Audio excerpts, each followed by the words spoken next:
Lunch টিফিনের জন্য perfect recipe.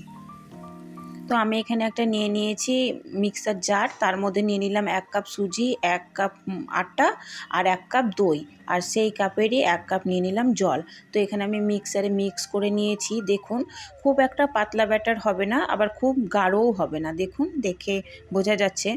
তো সেটা আমি রেখে দিয়েছি সাইডে 10 মিনিট মতো। আর এখানে আমি গাজরটা কেটে নিচ্ছি। এখানে আপনি আপনার মন মতো অনেক সবজি, এখন তো শীতকাল, কত ধরনের সবজি কেটে নেবেন। তারপরে সেই ব্যাটারটা 10 মিনিট পরে আমার এটা যতক্ষণে সবজি কাটা হলো সেটা অনেকটা ফুলে গেছে। এবার উপর থেকে দিয়ে দিলাম গাজর, জিরে আর লবণ। আর আলুটা আমি সেদ্ধ করে রেখেছিলাম, সেই সেদ্ধ করা আলুটা এখানে আমি ম্যাশ করে নিলাম। কড়াইতে একটু তেল দিয়ে, লঙ্কা ফোড়ন দিয়ে, হলুদ দিয়ে, তার মধ্যে একটু শুকনো লঙ্কা অপশনাল, ইচ্ছে হলে দেবেন। তারপরে আমি আলুটার মধ্যে ফোড়ন দিয়ে দিলাম। ঘরে ধনেপাতা থাকলে ধনেপাতাও দিতে পারেন। এখানে আমি শীতকাল বলে বাটার দিলাম, আর আপনারা ইচ্ছে করলে তেল দিতে পারেন। তারপরে সেই গাজর দেওয়া সেই মিক্সারটা আমি দিয়ে দিলাম। দেখুন শুকিয়ে এসেছে উপরটা। এই সময় দিয়ে দিতে হবে আলুর পুরটা। এটা বিশ্বাস করুন, টিফিনে যদি বা লাঞ্চে, ব্রেকফাস্টে এইগুলো দেন না, তবে বাচ্চারা অনায়াসে টিফিন খালি করে দিবে। বাচ্চা কেন, বড়দেরও খেতে কিন্তু খুব সুন্দর লাগে। তো আমি একটু কষ্ট করে এইরকম করে বানিয়ে দিই। তো আমি যতবারই দিই ততবারই দেখি আমার টিফিনটা পুরো খালি হয়ে আসে। এখানে আমি নিয়ে নিয়েছি সেদ্ধ করা 2টো ডিম, আর ওখানে আলু আর পেঁয়াজ। আলুটা আমি সেদ্ধ করে নিয়ে ম্যাশ করে নিয়েছি। তার মধ্যে কুসুমটা কিন্তু দেব না, কুসুমটা আমি আলাদা করে রাখলাম। আর ডিমটাকে আপনি একটা এইভাবে কুড়ে নিতে পারেন। এইভাবে হলে খুব মানে সরু সরু হয়ে বেরোবে। হাত দিয়ে ম্যাশ করলেও হবে। এর মধ্যে দিয়ে দিলাম পেঁয়াজটাও খুব ভালো মতো ম্যাশ করে নিলাম। দিয়ে তারপরে একটা ব্রেড নিয়ে সেই টমেটো সসটা ভালো মতো করে লাগিয়ে দিলাম। আর সেই আলুর পুর, ডিমের পুর, বলুন তো কতটা হেলদি। এইরকম যদি বাচ্চা একবার ব্রেকফাস্টে বা আপনার ইভিনিংয়ে খেয়ে নেয় তো কতটা চিন্তামুক্ত হয়। বড়দেরও কিন্তু খাওয়া যাবে, বড়রাও কিন্তু খুব খেতে পছন্দ করবে। তারপরে তাওয়াতে দিয়ে একটুখানি এপিট ওপিট সেঁকে নেব। উপর দিয়ে একটুখানি বাটার দিয়ে দিলে আরও ভালো হবে।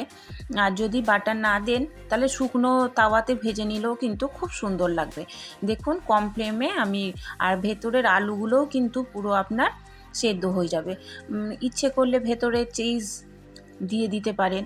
তো আমি উপর থেকে বাটার দিয়েছি।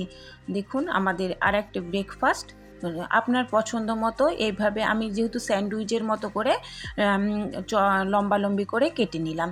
দেখতেও অপূর্ব হয়, আর খেতেও কিন্তু অসম্ভব সুন্দর।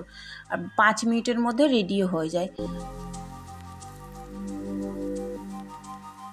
চলে যাচ্ছি নেক্সট আর একটা রেসিপিতে। এখানে কড়াই গরম করে তেল দিয়ে, আপনার সর্ষে ফোড়ন দিয়ে, আপনার ঘরে যা সবজি থাকবে, ক্যাপসিকাম, ফুলকপি, গাজর, আলু, এখন তো শীতের দিন, সবজির কোনো অভাব নেই। উপর থেকে কাজু কিশমিশ ছড়িয়ে দিলাম।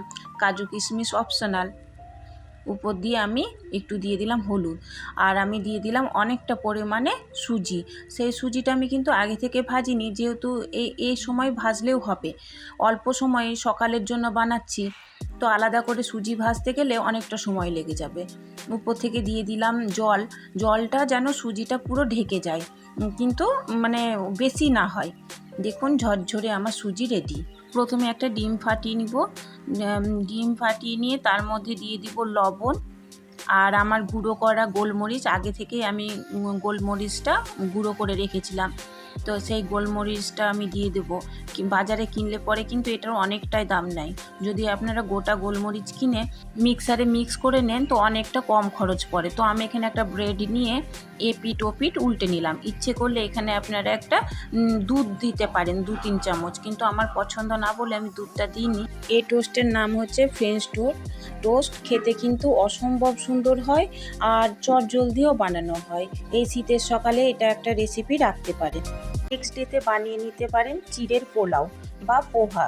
তো এখানে আমি চিড়েটাকে আগে থেকেই ভিজিয়ে রেখে দিয়েছিলাম জল ঝরিয়ে, আর এখানে আমি একটু বাদামটা ভেজে নিচ্ছি। বাদামটা দিলে কিন্তু এর টেস্ট বহু গুণে বেড়ে যাবে। তেলে একটু ফোড়ন দিয়ে, জিরে ফোড়ন, সর্ষে ফোড়ন, যা ইচ্ছে আপনার, তারপরে শীতের সবজি একদম মন মতো দিয়ে দিবেন। তারপরে খুব নাড়াচাড়া করে ভেজে নিয়ে লবণ, হলুদ, উপর থেকে একটু চিনি দিয়ে দিবেন। ব্যাস আমাদের রান্না শেষ। এবারে উপর থেকে ধুয়ে রাখা ঝরঝরে আপনার চিড়েটা উপর থেকে দিয়ে বাদামটা দিয়ে খুব ভালোভাবে মিক্স করে নিতে পারবো। চাইলে আপনারা 1 চামচ ঘি দিয়ে দিবেন।